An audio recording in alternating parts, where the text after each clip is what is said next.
ખોડિયાલના સાનિધ્યમાં આજે માતાજીના જન્મોત્સવ ઉજવવા માટે ભેરા થયા છે। ખોડિયાલ એટલે કોણ? આદ જૂની જોગણી એટલે ખોડિયાલ। ગંગા જેવી પાવન ભગવતી નો આજે જન્મ દિવસ છે। આપણે બધા ખૂબ ભાગ્યશાળી છીએ કે આપણે માં જગદંબા ખોડિયાલનું સાનિધ્ય મળ્યું છે। ચારણોની જગદંબાનો પરિચય મેર સમાજને છે, એનાથી વધારે કોને હોય?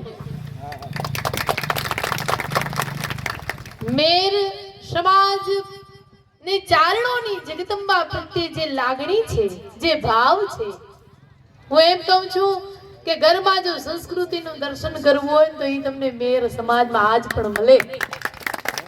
અડધી રાતે કોઈ જાય તો મેર સમાજના આંગણામાં નાનું એવું ખોયડું હોય, ઘરે એટલી સંપત્તિ ન હોય, પણ ઈ રોટલા વિના, ઈ દૂધ વિના, ચા પાણી વિના આજ પણ ન જાય। ભારતની સંસ્કૃતિ શું ઈ જોવું હોય તો ક્યારેક મેરના આંગણે આવવું પડે। કારણ હું એમ કહું છું કે મેર સમાજ એટલે એની નિખાલસતાનું પ્રતીક છે।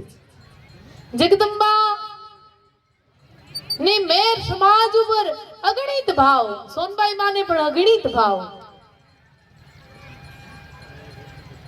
જગદંબાઓને ભાવ છે એનું કારણ છે તમારી નિખાલસતા, તમારું ભોળપ। અને નિખા માં સેનાથી રીજે ન મંત્રમ ન તંત્રમ હે ભગવતી, ન મંત્રમ ન તંત્રમ ન જાને સ્તુતિ મહો હે ભગવતી કરુણામયી। અમે ન મંત્ર જાણીએ, ન તંત્ર જાણીએ, ન વિદ્યા, ન સ્તુતિ, અમને કાઈ નથી જાણતા, તો ભગવતી અમારો ભાવ છે ને તું જાણે છે, એનાથી વધારે અમને કાઈ નથી જોતું। નિખાલસતાથી માં જગદંબા મેર ઉપર પ્રસન્ન થઈ છે અને નિખાલસતાને એમ જાળવી રાખજો। આપણી જે સંસ્કૃતિ છે, આપણી જો આપણો જે પહેરવેશ છે, આપણી સંસ્કૃતિ છે, હું એમ કહું છું કે આવા કાર્યક્રમો હોય ત્યારે આપણે આપણો પહેરવેશ પહેરીને અહીંયા આવવું જોઈએ। આપણી સંસ્કૃતિ, આપણી પહેચાન એ આપણો પહેરવેશ છે।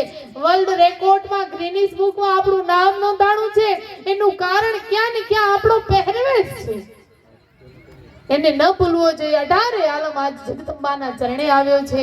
બધાને જગદંબા ખૂબ સુખ સમૃદ્ધિ આપે એવી માને પ્રાર્થના। બોલી શ્રી ખોડિયાલ માત